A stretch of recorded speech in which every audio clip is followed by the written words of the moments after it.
Well, it's lovely to be out on such a sunny evening in Edinburgh, but it's a shame that we have to be out tonight protesting against the two-child cap and the rate clause. Well more than a year since Alison Thewlis, my colleague at Westminster, first spotted it in the small print of a Tory budget. Very glad to see such a huge demonstration today and so many people still coming along 1 year after the rate clause came into force to show their opposition to this vile and despicable policy. The UK government have never been able to justify this policy, and we saw that this week with Esther McVeigh's pathetic attempts to say that the rate clause was somehow double support for women and that gives them some kind of chance to talk about the most appalling and disturbing experience of their life.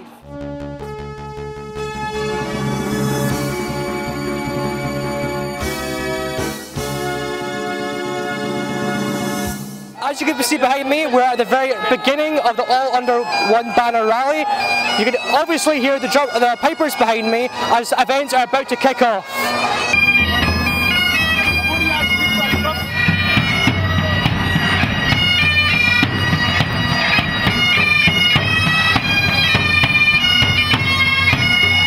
It's time to aim high, look resolutely outwards, and never, ever accept second best.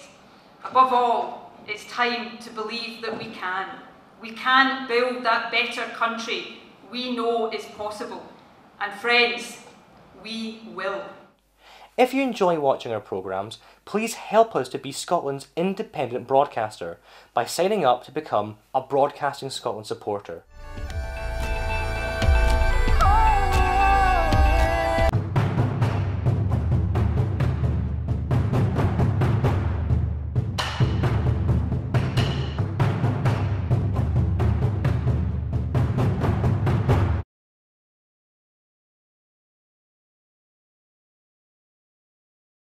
Claudia Beamish. Thank you, Presiding Officer. To ask the Scottish Government what further action it will take to stop illegal scallop dredging. Cabinet Secretary Fergus Ewing. I can assure all members that the Scottish Government takes the enforcement of fisheries management and protection of the marine environment seriously. Marine Scotland deploys a wide range of assets to achieve this, including ships, aircraft and officers around the coast to help ensure high levels of compliance with fisheries and environmental regulations. Looking ahead, I'm clear that new and innovative technologies deployed on vessels will help improve fisheries management and, importantly, protect the marine environment. That's why at the Inshore Fisheries Conference in Inverness on the 5th of October, I announced a £1.5 million investment in fishing vessel tracking and monitoring technology. Claudia Beamish. I thank the Cabinet Secretary for that answer, and I hope the Cabinet Secretary will agree with me that incidents in Lough Carron last year and in Gairloch, and then as reported today, another alleged incident in the Firth of Lorn SAC, as highlighted by the BBC, are serious cause for concern. And while I welcome what the Cabinet Secretary says about monitoring, would he agree that we also need to establish robust monitoring on the entire scallop dredging fleet and not just on the smaller vessels? Cabinet Secretary. Well, I do agree that we need to be vigilant and take seriously, as we do, the obligations to manage and protect the marine environment. Actually, its vessels over 12 metres already have, as I understand it, technology, tracking, monitoring technology, and the £1.5 million investment, Presiding Officer, is intended so that we can work in partnership with the fishing industry so that all vessels can be covered by tracking to show where the vessel is and monitoring to show what is taking place on the vessels. And I think that's for everybody's interest, including the vessel owners. And there are, of course, Presiding Officer, around 400 jobs supported by scallop dredgers at sea and a further 300 full-time equivalent jobs. And these are vital for many rural communities. So it's important that fishing for scallops is sustainable, it's legal, and I'm afraid I can't comment on matters which are subject to an investigation, as I think Claudia Beamish well understands. Question number 2, David Stewart. Thank you, Presiding Officer. To ask the Scottish Government whether it will provide an update on its position on legislating to ensure that all new build social housing has working sprinkler systems installed. Minister Kevin Stewart. Thank you, Presiding Officer. The Scottish Government confirmed on the 20th of June of this year that it will take forward Mr Stewart's proposal for a Members' Bill within the current parliamentary session to require new build social housing to be fitted with automatic fire suppression systems. Considerations are ongoing to scope a legislative timeline and how best to take this forward. I have, of course, met previously with Mr Stewart on this issue and would be happy to meet with him again to update him personally in the coming weeks. David Stewart. Thank you, Presiding Officer. The Minister will be well aware that in Scotland, where a working sprinkler has been in place, there has never been multiple fire deaths. My Members' Bill, as Parliament will know, receives support from 5 political parties and nearly 60 members, and I also acknowledge the support of the Minister in this process. Will legislation be in place in time to legislate so that new social housing by 2021 will have this crucial safety technology installed? Minister. Thank you, Presiding Officer. I am grateful to Mr Stewart for his cooperation throughout all of our discussions, and the commitment that I gave to him at that time was to ensure that we would have legislation in place to ensure that new build beyond 2021 in the social sector were fitted with automatic fire suppression systems. As I said previously, I'm more than happy to meet with Mr Stewart to update him on where we're at and how we will deal with that timeline. And Stuart McMillan. Thank you, Presiding Officer. As the Minister will know, sprinkler systems can save lives, as can defibrillators. And does the Minister agree with me that consideration should be given to adding defibrillators into new housing developments at appropriate locations, notwithstanding some of the challenges that will actually need to be overcome? Briefly, Minister, a slightly unrelated topic. Very briefly. Slightly. Presiding Officer, the Scottish Government supports all efforts to make defibrillators more accessible. Scottish Ambulance Services are developing a register of defibrillators and would encourage people to ensure that defibs are on that register. If Mr McMillan wants to write to me or to colleagues around about his proposal, I'm more than happy to look at that. Thank you. Question 3, Rachael Hamilton. To ask the Scottish Government when it last met NHS Borders. Cabinet Secretary Jean Freeman.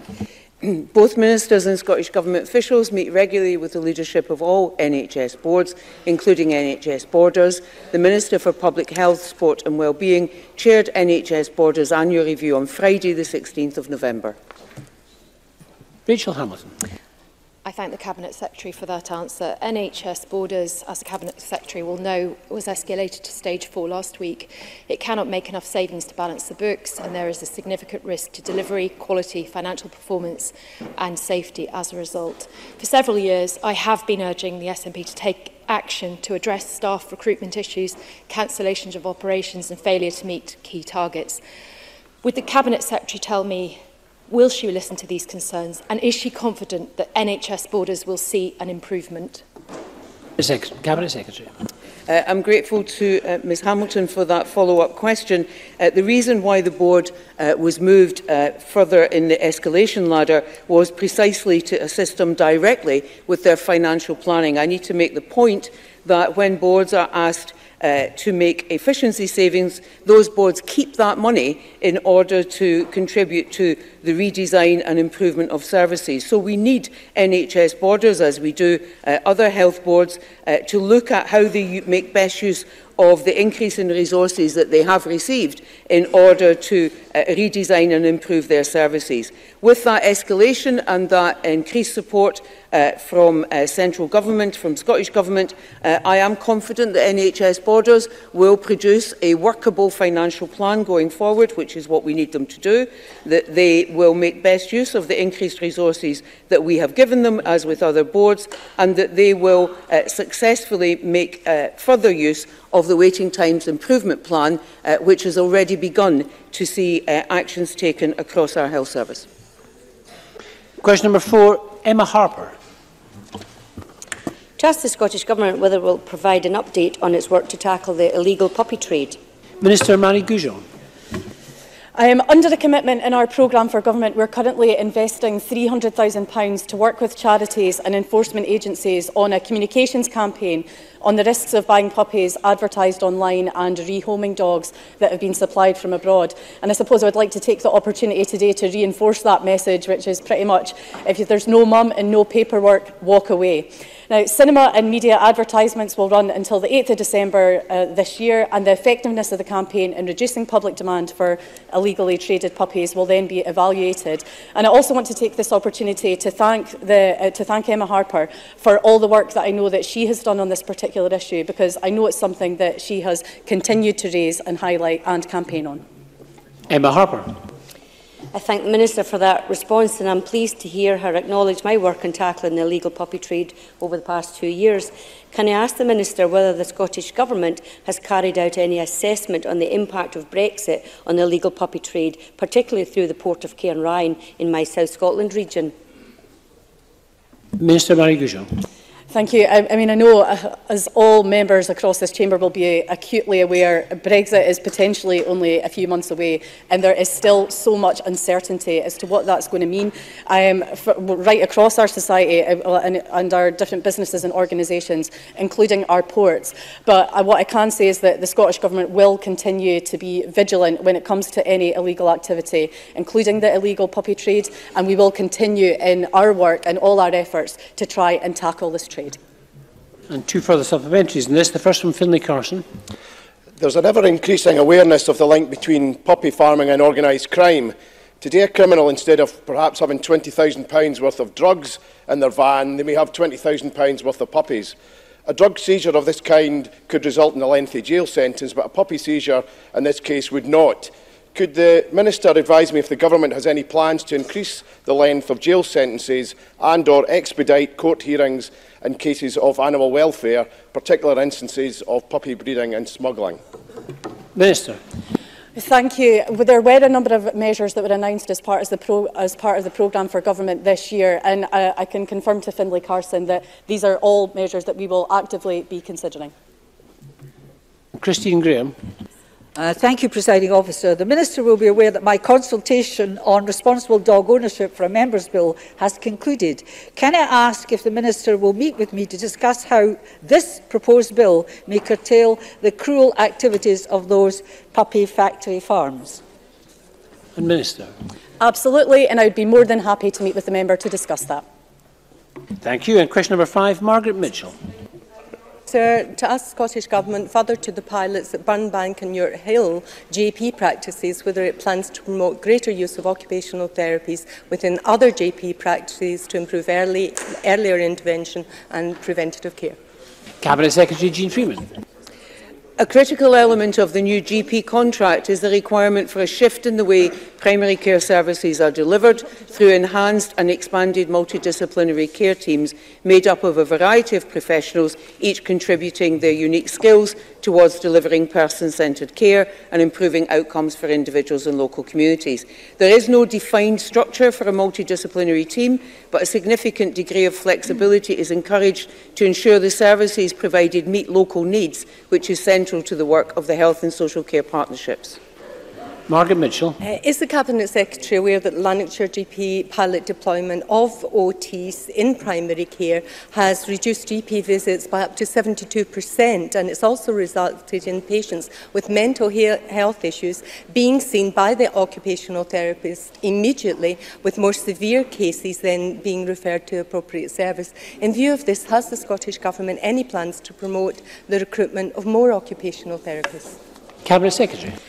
I'm grateful to Ms Mitchell for that additional question. I am aware of the success of that particular initiative in Lanarkshire, and indeed, as part of the new GP contract, the idea of cluster-based GP practices working together is precisely to encourage that spread of good practice across the work that they do, and it will be tailored to the identification of what is best suited to the local needs of their population. In some instances, that will be about increased physiotherapy work. In all of our GP practices, that will be about pharmacology, and already we have recruited to make sure that 50% of our GP practices have access to that particular service. The work that they do will inform then what we need to do in terms of our workforce planning. We already have steps in place in terms of physiotherapy training, pharmacist training and occupational therapists, but we will continue to review what comes forward from that local identification of need and demand in order to ensure that our workforce planning can match that as best as possible. Question number 6, John Finney. Thank you, Presiding Officer. To ask the Scottish Government when it last met Highlands and Islands Airports Limited and what was discussed. Cabinet Secretary Michael Matheson. The Minister for Energy, Connectivity and Islands met with the Interim Chair and Managing Director of Highlands and Islands Airport Limited on the 27th of November this year. A number of issues were discussed, including HIAL's air traffic management 2030 strategy and HIAL's wider strategy work. John Finney. I thank the Cabinet Secretary for that reply. Inverness Airport has received a very poor environmental compliance rating from SEPA for 4 years in a row. Air traffic controllers may be about to go on strike over pay and plans to centralise air traffic control operations. HIAL has repeatedly failed to consult the remote and rural and island communities it's supposed to serve on behalf of ministers on important issues, including the introduction of parking charges. What action is the Minister taking to ensure HIAL lives up to its obligations, and can the Minister tell the Chamber if he has full confidence in the ability of HIAL's management team? Michael Matheson. Presiding Officer, the members raised a number of different issues, and I'm aware that HIAL are trying to take action in relation to the environmental impact issues at Inverness Airport. One of the issues which we're looking at is the issue of greater rail links to the airport, which is something which we're looking to make progress on when it comes to CP6 of the rail investment programme. In relation to the potential industrial action with staff, the member will be aware that the HIAL have a programme of work which they're taking forward in order to try and help to modernise the air traffic control system, which is to reflect the ever-increasingly complex regulatory structure in which they operate, and that they will continue to engage with the trade unions and the staff within the service in order to try and take these plans forward on a constructive basis in order to make sure that the air traffic control system, which they are operating across all of their airports, is fit for purpose in the new regulatory regime. There are 3 supplementaries on this issue. Tavish Scott, first of all. Thank you. The Cabinet Secretary will be aware that Highlands Islands Airports Limited introduced car parking charges at Sunbury Airport on Saturday without any consultation, no impact assessment, and indeed without any reference to the Islands Act. Could you explain what public transport links there are between Sunbury and Lerwick, which is 25 miles away, and what will be introduced following this measure? Cabinet Secretary. Officer, HIAL have got a responsibility to make sure that they are able to balance their budget, and they have to look at opportunities in which to do that, which is part of the reason as to why the car parking charges have been introduced. We've also encouraged HIAL to engage with the local authority to look at how they could improve transport links, public transport links to the airport, and will continue to encourage them to do so. Rhoda Grant. Centralising air traffic control is both damaging to the workers and to the local economy. Surely the technology could be used to provide resilience in those airports rather than centralising these jobs to Inverness. If you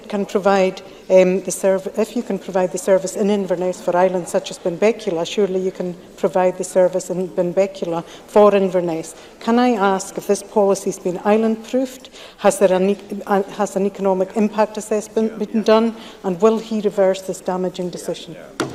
Cabinet Secretary. Presiding Officer, Highlands and Islands airports have to meet the ever-increasing regulatory nature of air traffic control and to look at the challenges which that creates in order to make sure that they can also meet the necessary safety standards at all of their airports on our islands and also on the mainland, which is why they need to invest in the right technology in order to be able to deliver that with a new regulatory regime which they will face. This plan is at an early stage, and they'll continue to engage with all of the parties who have an interest in this matter. But I'm sure the member will recognise it's important that the air traffic control system which HIAL are operating is one which is safe and fit for purpose and meets the needs of the new regulatory regime which has been applied to air traffic control.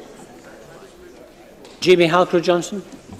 The Cabinet Secretary is perhaps aware that due to the range of discounts and differential charges that exist, there can be occasions where airport charges are higher for flights to the islands. Indeed, at airports like Inverness, it can be the case that the island flights are the only ones that actually pay full fares, full charges. So can I ask the Cabinet Secretary whether he believes this is fair and what assessment his government has done on the impact of these higher charges on fares from our islands? Cabinet Secretary. Presiding Officer, we provide a range of discount provisions within the flight network at the present time within the domestic setting within Scotland, and we do that in order to recognise the lifeline nature of some of these airport links. We're reviewing some aspects of that at the present time, but we intend to continue to make sure that we prioritise those areas where there is a need for discounts to be provided for lifeline services. Thank you. Question number 7, Mary Fee. To ask the Scottish Government how it will fund local authorities in the West Scotland region to help ensure that communities are kept clean and tidy. Minister Kate Ford. Thank you. Under Section 89 of the Environmental Protection Act 1990, local authorities have a duty to keep roads clean and land within their authority clear of litter, and that is funded as part of the 2018-19 local government finance settlement of £10.7 billion, and it is then for local authorities to decide on their own spending priorities, taking account of their statutory obligations. Mary Fee. I thank the Minister for that answer. Between 2007 and 2011, when the Cabinet Secretary for Finance was leader of Renfrewshire Council, he cut over 300 staff in environmental services. Then from 2011 until March of this year, an additional 80 members of staff who clean the communities of Renfrewshire were axed. Does the Minister agree with me that if such cuts, around 1 in 6 staff, had not been made, then it would not be down to volunteers who selflessly give up their time to clean up after SNP cuts? Minister. Well, this year the Scottish Government has protected local government budgets and by reversing the real terms reductions to Scotland's resource budget by providing a real terms increase in both capital and revenue funding for local government. I imagine that the leader of Renfrewshire Council had a long and difficult job in cleaning up the previous administrator's mess. The Scottish Government, of course, does not just of course, leave it to local government to tackle littering, and we have published our Litter-Free Scotland agenda, which is a 5-year plan in order to set out how we can reduce litter, and we also have other agendas such as introducing single-use carrier bag charges, which is a highly visible form of litter, in order to support local authorities in dealing with the blight of littering. Thank you very much. That concludes general questions. We'll turn now to First Minister's questions. Question number 1 from Jackson Carlo. Thank you, Presiding Officer. In his October budget, the Chancellor slashed business rates for thousands of small shops, pubs and high street stores. Business rates are devolved to Scotland, so those reductions do not automatically apply here. But thanks to the Barnett formula, the SNP government received or will receive £42 million as a result of the Chancellor's decision. Ahead of the Scottish budget next week, will the First Minister confirm that small firms in Scotland will feel the full benefit of this funding? First Minister. Well, the Finance Secretary will set out the draft budget to Parliament next week, and of course our proposals on business rates will be set out as part of that budget. But the following information might be, I hope it will be, of interest to Jackson Carlo and indeed to members across the Chamber. The Scottish Government currently offers the most generous package of business rates relief in the UK. It's currently worth £720 million a year.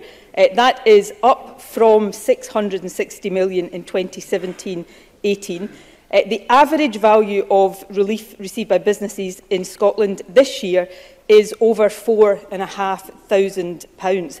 The comparable figure in England is less than £4,000. And lastly, even after the announcement in the Chancellor's budget, average relief in England will still be lower than they are in Scotland this year before the Scottish Government's budget for next year. So I'm not sure this will be the most productive line of questioning for Jackson Carlo, but nevertheless, I hope I've been helpful in providing that information. Jackson Carlo. And in response to the answer the First Minister has just given, business leaders in her own Glasgow constituency described rate bills as crippling, and they warned her that 20,000 jobs are at risk in the hospitality industry alone. And let me focus on just one. The Capercaillie restaurant and bed and breakfast in Killen contacted us this week. They need support and they need it now. They're not eligible to receive the Scottish Government's small business bonus. They've been told their current business rates of £333 a month could now rise to as much as £1,750 a month next year, an increase of more than £17,000 a year.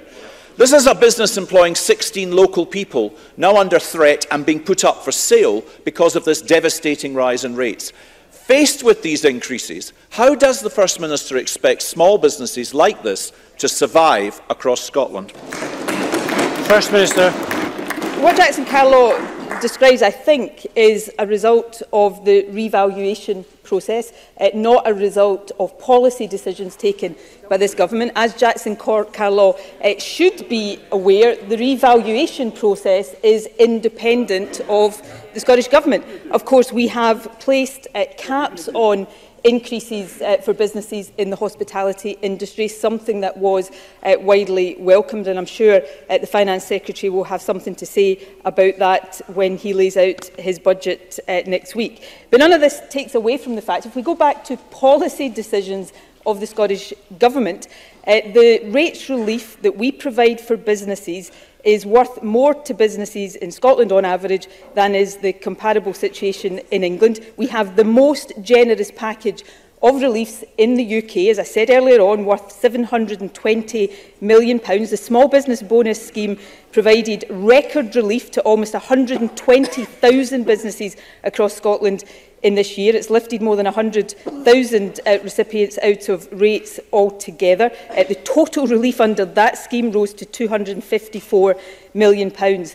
So we provide a fair deal to Scottish businesses, and the budget, of course, for next year will be set out next week.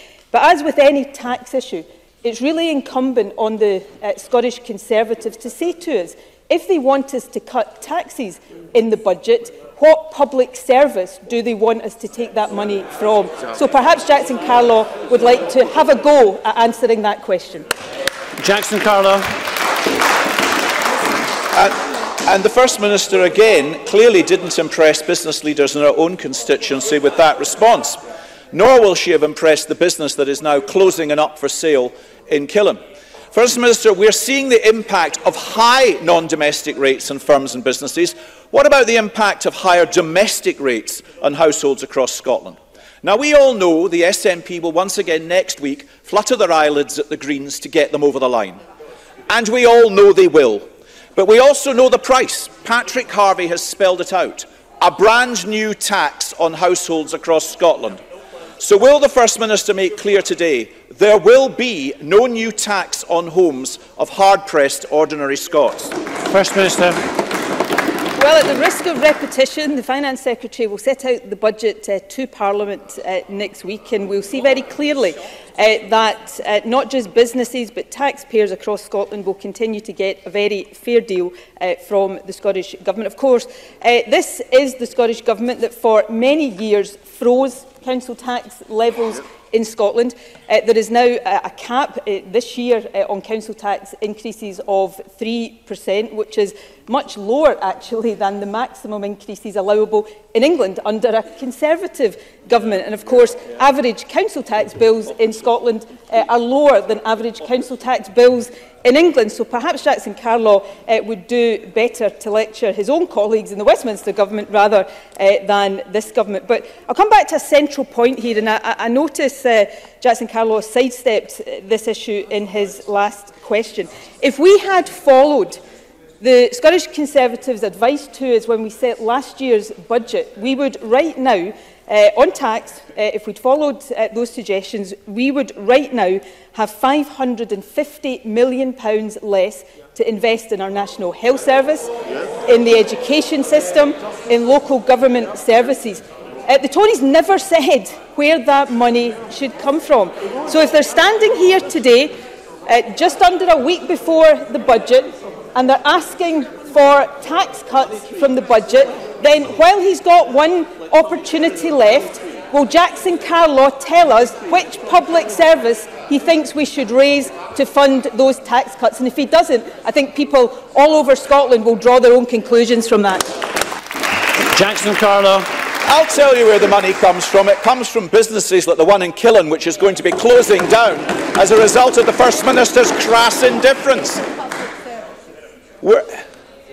Yesterday, speaking to the Financial Times, Derek Mackay declared ominously that he wanted to set tolerable levels of tax in next week's budget. He sensed that he could squeeze people more. I sense a shudder down the spine of taxpayers everywhere. Tracy Black, Director of CBI Scotland, said this: "One-off tax raids may look appealing, but there's only so many times you can raid the cookie jar." The First Minister's budget is now going up. She has the money to spend. The fact is, no further tax rises are necessary. The Scottish Government has the cash. Isn't the right choice this year to commit to no further increases on Scottish taxpayers? First Minister. Well, firstly, on the comments by Derek Mackay in the Financial Times yesterday, what he says was that the decisions we've taken on tax policy do not risk a reduction in revenue. And asked directly if he thought Scotland was some way from that, he said, quote, "That is my sense." How Jackson Carlo can translate that into squeezing people with more taxes is beyond me, but presumably he can explain it. But let me get back to the fundamentals here. If we'd followed Tory tax suggestions in this year's budget, we would have £550 million less to invest in public services. If we were to follow what he appears to be suggesting for next year, that would remove hundreds of millions of pounds more, and he hasn't said yet today where he thinks we should take that from. Is it the National Health Service? Is it frontline local government budgets? Is it the education budget? We don't know because the Tories refuse to tell us. But the last point is this. It seems as if Jackson Carlo is taking a different approach to his leader, Ruth Davidson, because, of course, remember in May this year, she said this: "If the choice is between extra spending on the NHS or introducing further tax breaks, I choose the NHS." Now, again, perhaps Jackson Carlo needs to clarify. Does he just have a different opinion to Ruth Davidson, or is he changing the Tory position? The Tories come to this chamber week in and week out and call for extra spending on this service and that service, and then in the same breath call for tax cuts. The Tory tax policy, the Tory spending policies are not credible, but then we're in a position where the Tories generally are no longer credible. Question number 2, Richard Leonard.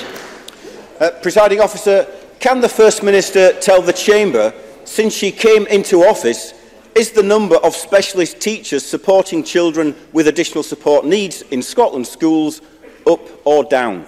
First Minister.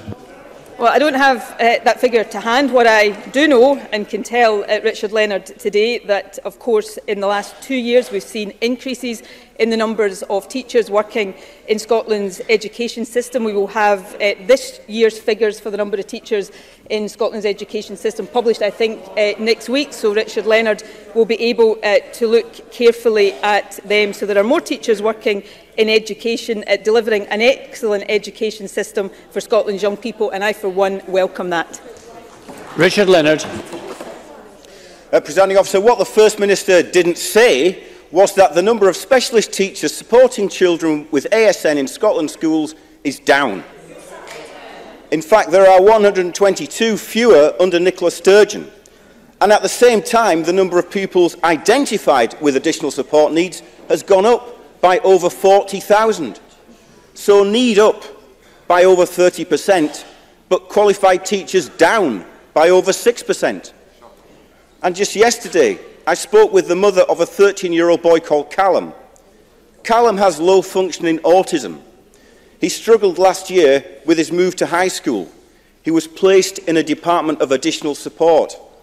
Callum's family believed that the teacher in charge of his class did not have the appropriate training for it, and so did not make the right decisions for Callum, for his schedule, for his work, or for his environment.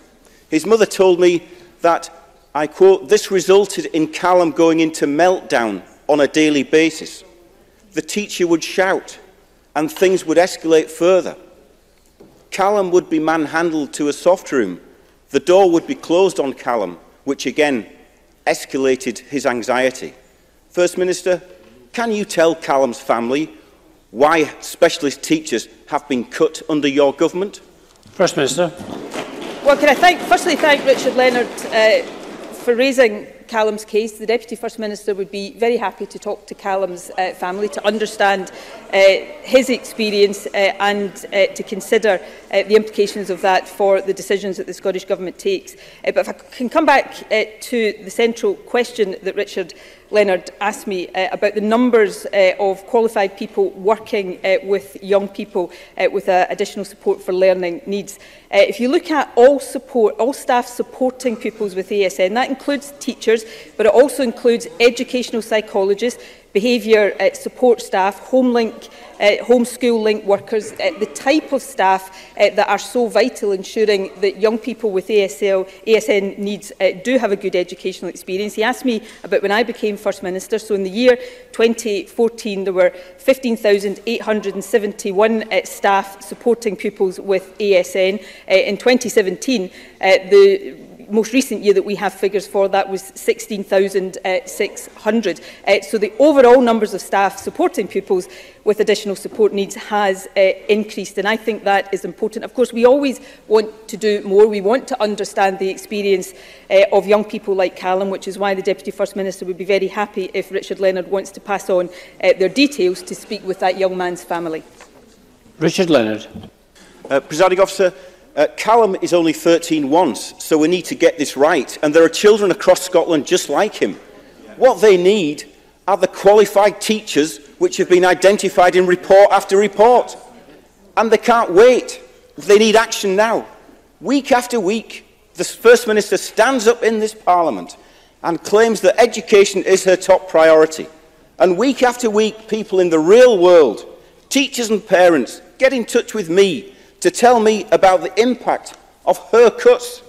And that's why the budget presented to Parliament next week must guarantee no more cuts to schools, no more cuts to teachers, no more cuts to additional support for pupils. Will the First Minister today give that guarantee?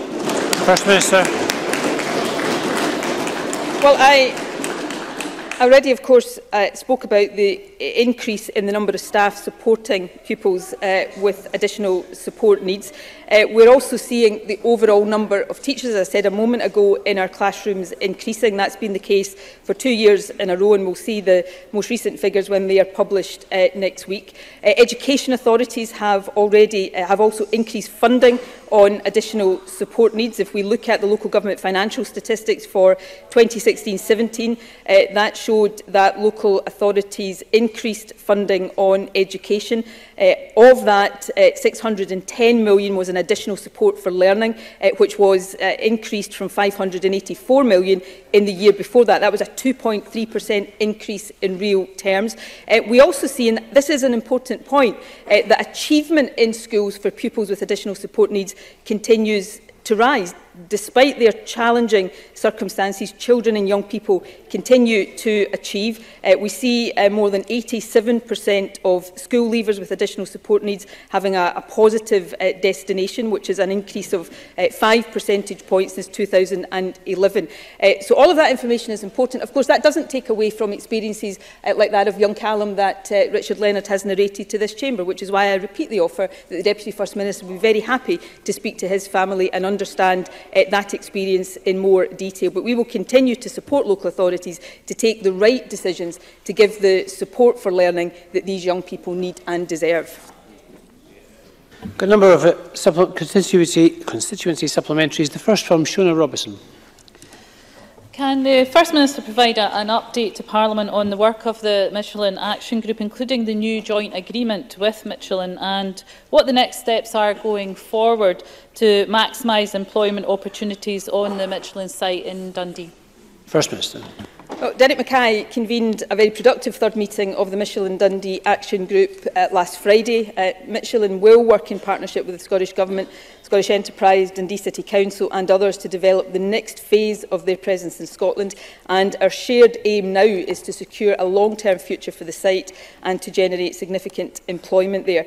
We will work together to transform the site into a key location for new economic and employment opportunities in manufacturing, remanufacturing, recycling and low-carbon transport, and ensure that the workforce is fully supported to benefit from these new opportunities.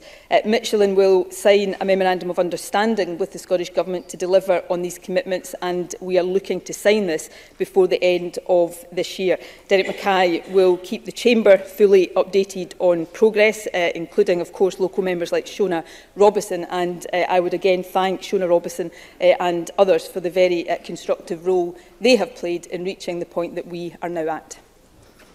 Gordon Lyndhurst, to be followed by Kezia Dugdale. Gordon Lyndhurst. The First Minister may be aware of an alarming situation at the weekend when a fire station in Edinburgh was forced to close due to a lack of available firefighters, while 2 appliances at 2 other stations were also stood down. Now, a representative of the FBU has said that firefighters are, and I quote, embarrassed at what this service has been reduced to. Now, that's against the background of 500 fewer firefighters in Scotland since the regional brigades were centralised. Is the First Minister concerned about the safety implications of these shortages, and will she commit to fully supporting the fire service? First Minister. Well, we do fully support the fire service, and we will continue to do so. In the budget for this year, of course, the Scottish Government increased the spending capacity of the fire service by £15.5 million, and we will continue to support the funding of the fire service, and of course we will continue to support them in their efforts to transform the way it delivers services. I think the member is asking me about the Marionville closure, where that station was closed on Saturday, the 1st of December. Of course, the fire service maintains a service to allow it to respond to every emergency call. It is fully committed to addressing any crewing challenges wherever they occur. Fire appliances, of course, can only be safely deployed if there is a full crew available. There are instances where appliances are off the run if crew levels fall short, and that might be through, for example, unplanned absence like sick leave or planned activities such as crew training in specialist activities. But of course, the strength of a national service is that it allows the mobilisation of appliances and personnel from other stations across the area or further afield if required. And it's worth looking at what Her Majesty's Fire Service Inspectorate said, that the fire service is operationally effective and more equipped to deal with major incidents than the previous legacy services. The last point I would make in terms of numbers of fire officers, presiding officer, we are never complacent about this, and we will continue to support the fire service. But if we look at the number of firefighters per head of population, that figure is higher in Scotland than in other parts of the UK. In Scotland, there are 11.8 firefighters per 10,000 population. In England, that figure is just 6.3. So we will continue to ensure fair funding for our firefighters and to do everything we can to support them in doing the excellent job that they do to keep us safe. Kezia Dugdale, to be followed by Bob Doris. Thank you. This week, the Care Inspectorate produced a progress report into services for older people in Edinburgh, following its damning report 18 months ago. Its findings are stark and deeply distressing. The city is failing hundreds of its most vulnerable residents. When NHS Lothian repeatedly failed to improve its performance, the government sent in a task force. Isn't it time the government sent in a task force to fix Edinburgh's social care crisis? First Minister.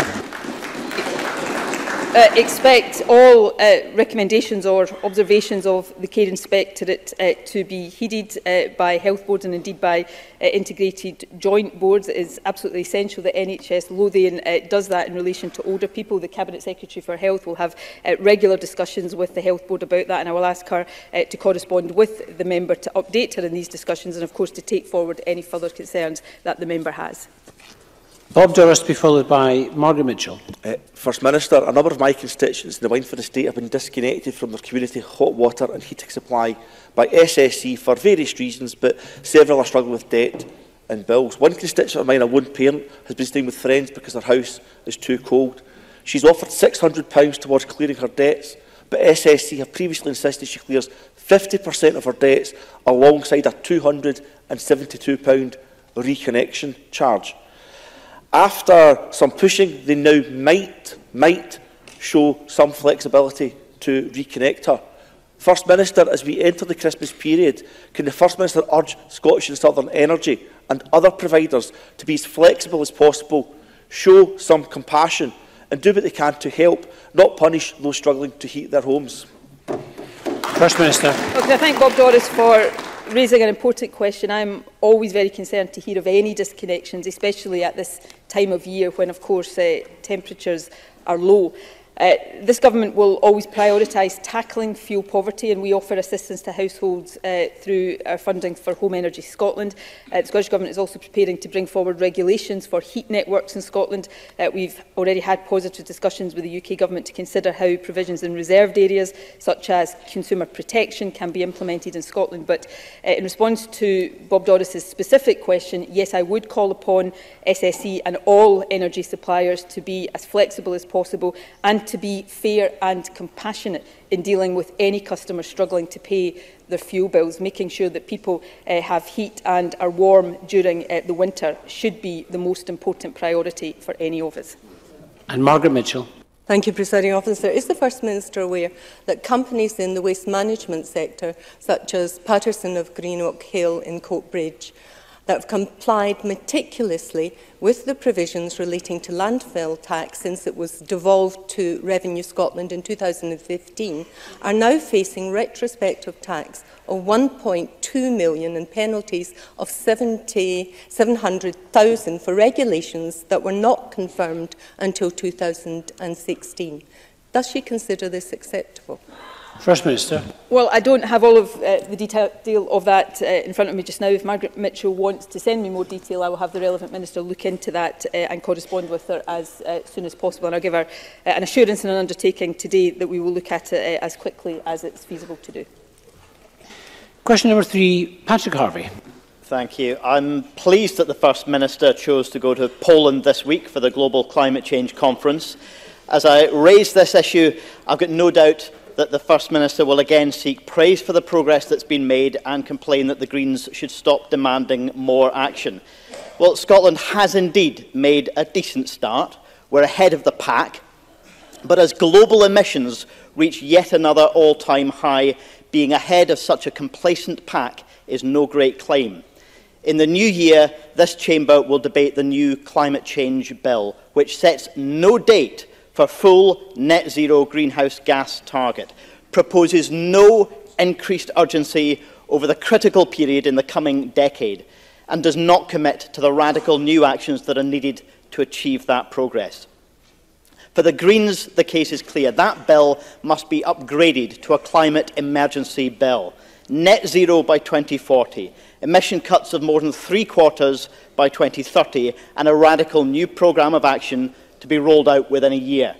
If the government doesn't back a real climate emergency bill, how will the First Minister, who believes in the principle of climate justice, respond not just to me, but to the Pan-African Climate Justice Alliance, which has challenged her to accept that her current bill does not go far enough?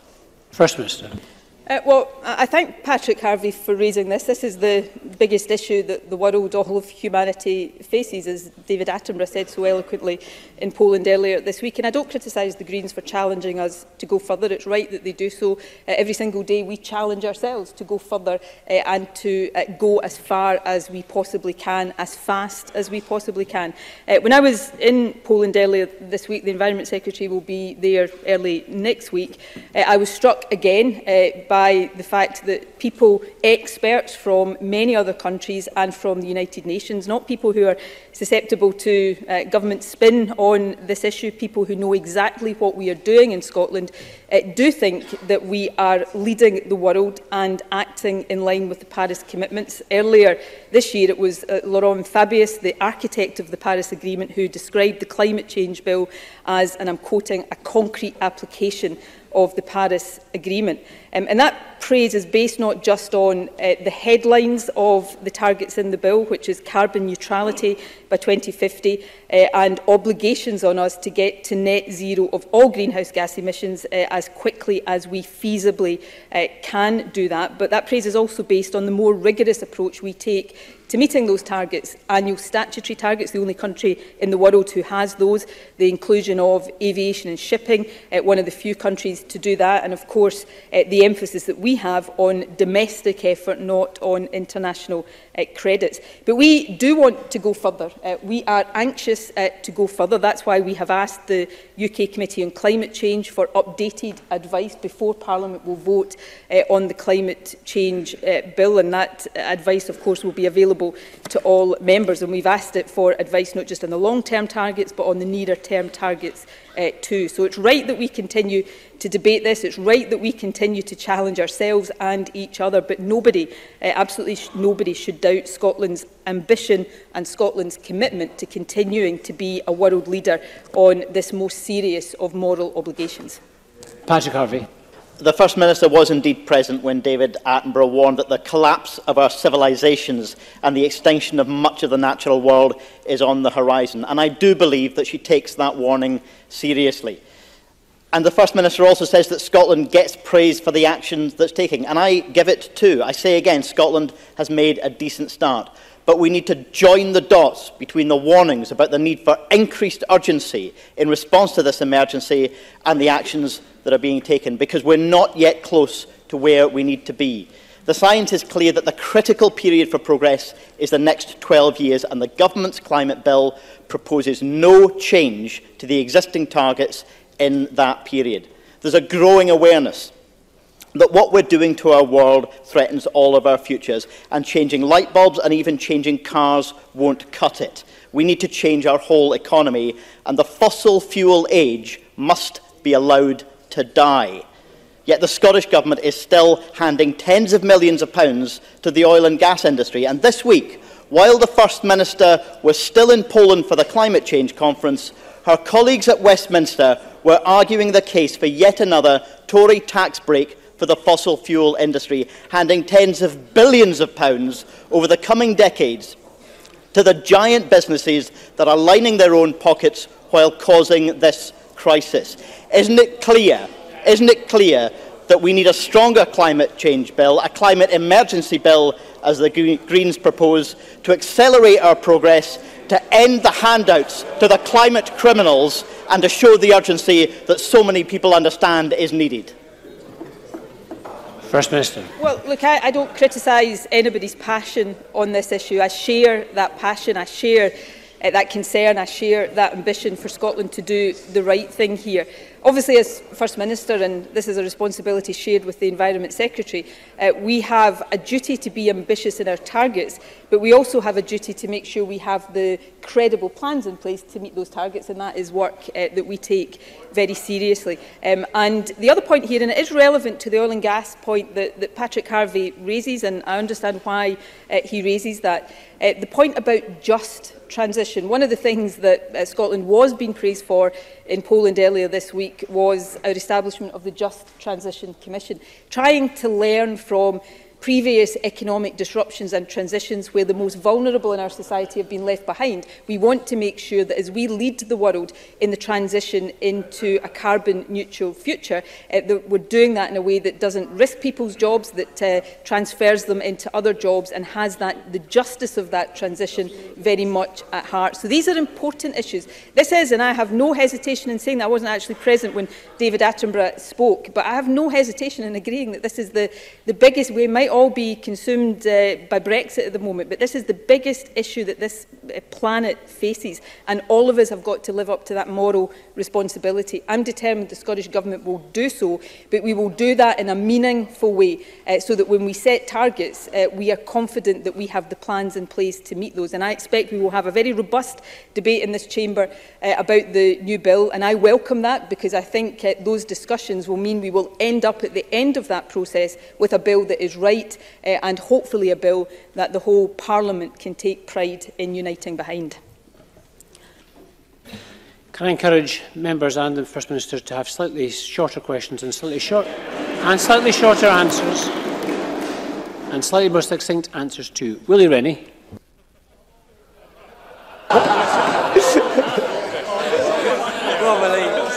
I was, Presiding Officer, I was pleased that 4 parties in this Parliament put our differences aside yesterday to oppose Brexit. I was pleased that this Parliament has also backed a people's vote. The Prime Minister's deal will face certain defeat next week. I have never felt more confident that we can stop Brexit. So last night I was disappointed to see the SNP leader in Westminster arguing for the Irish backstop to be extended to Scotland. That's the discredited Irish backstop from Theresa May's discredited Brexit deal. Can the First Minister assure me that this is not the policy of the Scottish Government? First Minister. Right, yet again, I'm going to try in very simple terms to explain the Scottish Government, the SNP's Brexit position to Willie Rennie. I say this more in sorrow than anger. Willie Rennie and I agree on the issue of Brexit, and I do think it's regrettable that he keeps trying to find points of disagreement when actually it would be more powerful for us just to come together and unequivocally agree. My preference, like Willie Rennie's preference, is that Brexit doesn't happen. I want Scotland and I want the UK to stay in the EU. The only difference between us on that is if the rest of the UK decides to go ahead and leave the EU, I still think Scotland should have the right not to be dragged out of the EU against our will, which of course is a right we'd have if we were an independent country. But with the responsibilities of government that I have, I also have to contemplate how we protect Scotland if the UK does leave the EU and drags Scotland out with it. That's why I've always said, in those circumstances, if we're in the realms of looking for at least worst options, staying in the single market and customs union falls into that category, and I've argued that case consistently for 2 years. It doesn't take away from the fact that I would much rather see the whole UK stay in the European Union. And on the Irish backstop, we know why the Irish backstop is in place, but the point I have made is if we get into the realms where that backstop is activated, and I hope that doesn't happen because, like Willie Rennie, I hope we now have an opportunity to see Brexit reverse. But if it does, then the worst possible situation for Scotland would to be at a competitive disadvantage with Northern Ireland, which is why we need to have at least the same relationship with the single market and customs union that Northern Ireland is going to have. And anybody in any doubt about that only had to listen to the Secretary of State for Northern Ireland in Belfast at the end of last week, saying that the Brexit deal, the Prime Minister's Brexit deal, gave Northern Ireland, I think I'm almost directly quoting her here, an unrivalled advantage in attracting foreign direct investment. There's the risk to Scotland in a nutshell. So to summarise, I know I'm taking too long, Presiding Officer, we want to stay in the EU, but if that can't be achieved, we want to see solutions that do the least damage to Scotland, and surely Willie Rennie could agree with that. Well, she might want to try and explain all that to her Westminster leader. She should not try to ride both horses. We've got the Conservatives on the run. I mean, even the Tories don't agree with these Tories over here. So we shouldn't be hunting for a compromise that's already been discredited. Every kind of Brexit will damage the economy. That is why we should be opposing every kind of Brexit. I am frustrated.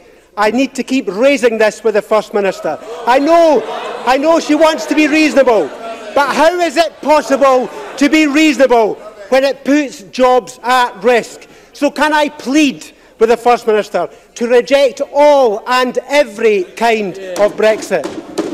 First Minister. Well, again, I do oppose all and every kind of Brexit. I don't want Brexit to happen. I want Scotland and the whole of the UK to stay within the EU. Where I would agree with Willie Rennie is I do think there is a greater prospect of achieving that aim now than there has appeared to be at any other time over the last 2.5 years, which is why the SNP will do everything we can to bring that about. But you know what? Willie Rennie describes as riding both horses. When you're First Minister, what that actually is working out how you protect Scotland's best interests in all possible circumstances. And if we can't achieve keeping the UK in the EU, then I have an obligation, which I accept Willie Rennie doesn't have. I have an obligation to look at what then best protects Scotland's interests. And if he can't see that, then that's perhaps a very good reason why everybody hopes he'll never be standing here as First Minister. But let me finally say, Presiding Officer, it surely can't escape Willie Rennie's notice that the only reason we are standing here at all having these discussions is that Scotland finds itself in a position of possibly facing being taken out of the EU against our will. This would not be possible if Scotland was an independent country. So if Willie Rennie wants to ensure, whatever the outcome of this Brexit process, and we both hope it ends with us staying in the EU, if Willie Rennie wants to make sure that Scotland never faces this prospect again, then the sooner he backs independence for Scotland, the better.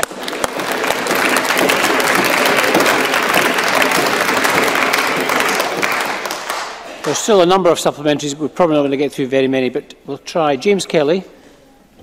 Thank you. The Herald newspaper reported on Saturday that Prestwick Airport was advertising posts that were paid less than the real living wage at £7.85, significantly less than the £9 rate of the real living wage. This is unacceptable, given that the airport is owned by the government, and the First Minister and our ministers are always willing to talk up their so-called support for the real living wage. Will the First Minister therefore ensure that this advert is withdrawn and the posts are re-advertised at least the rate of £9 an hour, the real living wage? First Minister.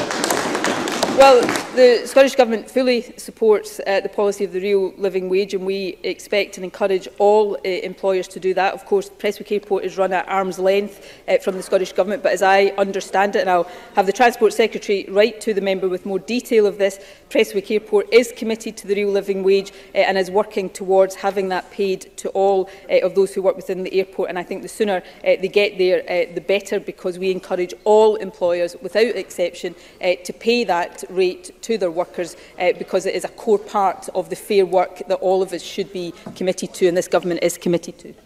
And Bruce Crawford.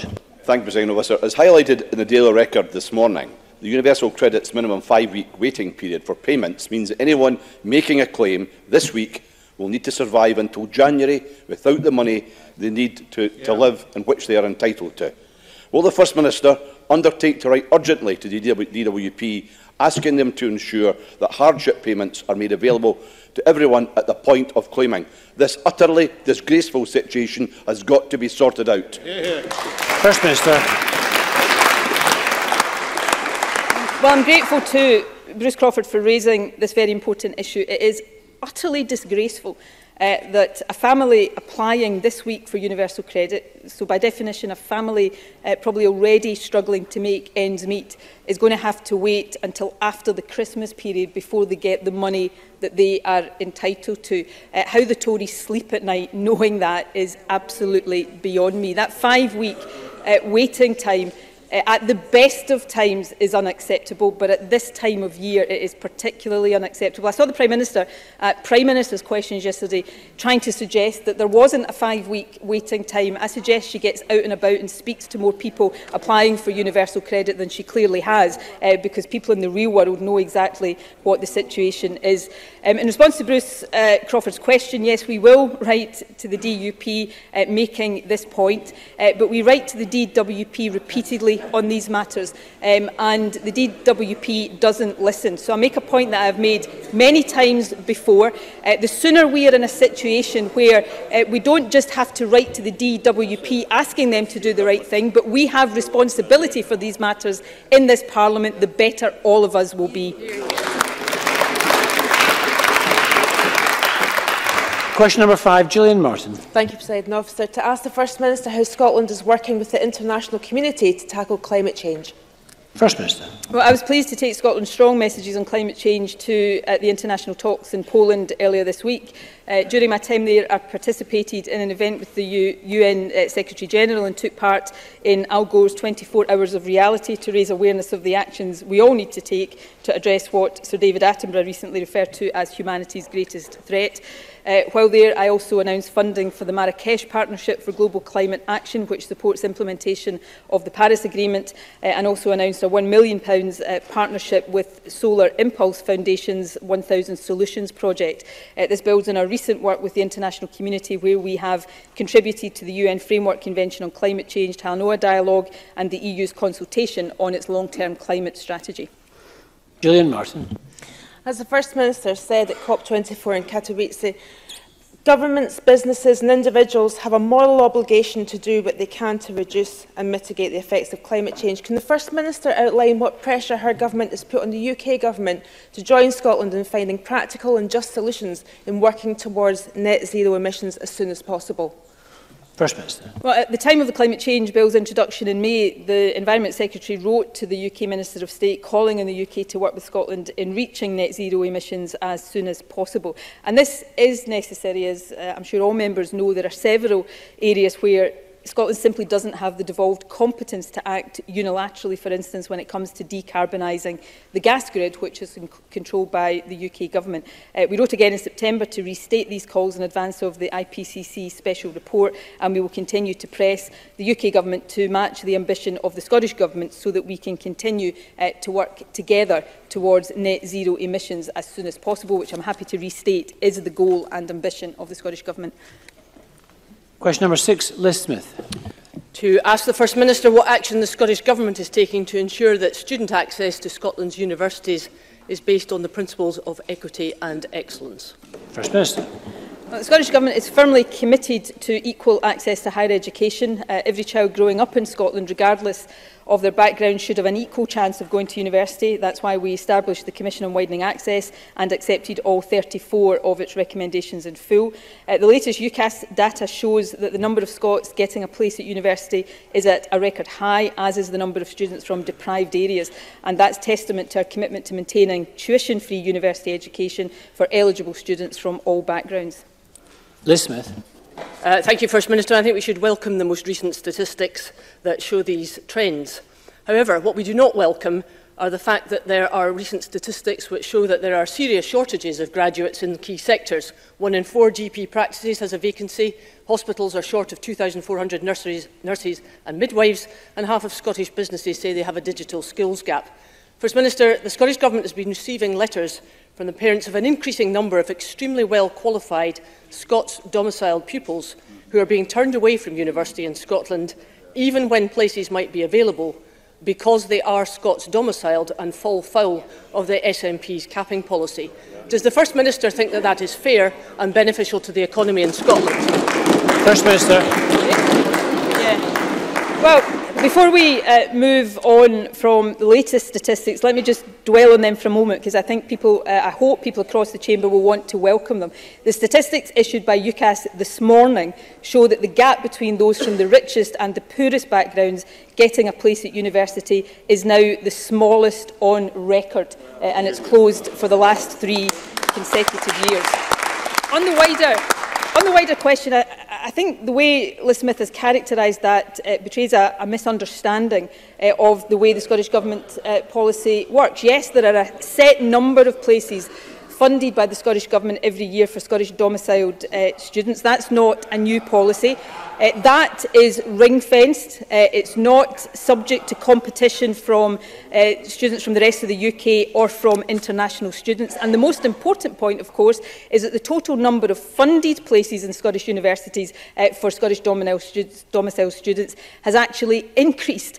It increased in the year between 2018-19 from the year before that by 715 places, and since 2012 there's been an increase of almost 2,500 places, with many of those targeted at areas such as teacher education and nursing. The latest statistics also show that the number of Scottish domiciled students entering first-year medicine at Scottish HEIs has also increased. So, of course, resources are always finite, Presiding Officer, and they'll be even more finite if we follow the Tories' tax policies, of course, going back to our earlier discussions, but we will continue to take decisions that support record numbers of Scottish young people getting to university. And the final point I would make, Presiding Officer, is just this. If there are shortages in key sectors of the economy for skilled workers right now, I suspect that's got a lot more to do with the Tories' Brexit policy than it has to do with anything else. Thank you. I'm conscious that there are a very large number of members who wish to ask supplementary questions today. I wasn't able to reach, so I would just appeal to all members to keep their questions succinct, and to the First Minister, please also to keep the answers similarly succinct, and we'll get more people in. That concludes First Minister's questions. We're going to move on now to members' business in the name of Emma Harper.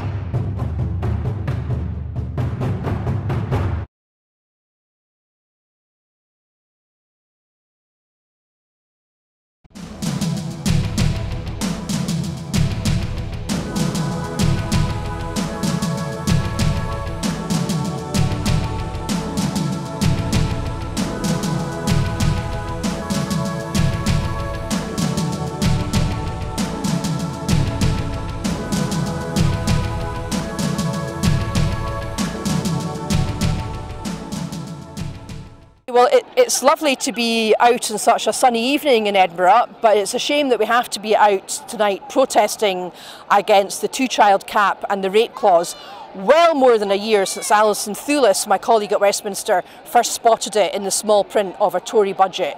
Very glad to see such a huge demonstration today and so many people still coming along 1 year after the rate clause came into force to show their opposition to this vile and despicable policy. The UK Government have never been able to justify this policy, and we saw that this week with Esther McVeigh's pathetic attempts to say that the rate clause was somehow double support for women and that gives them some kind of chance to talk about the most appalling and disturbing experience of their life.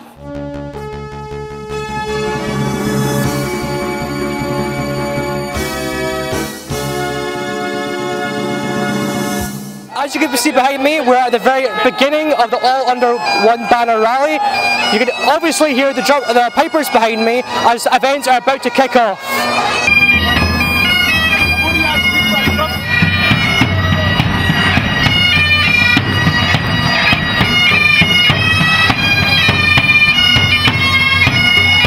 It's time to aim high, look resolutely outwards, and never, ever accept second best.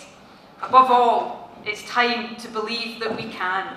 We can build that better country we know is possible. And friends, we will. If you enjoy watching our programmes, please help us to be Scotland's independent broadcaster by signing up to become a Broadcasting Scotland supporter.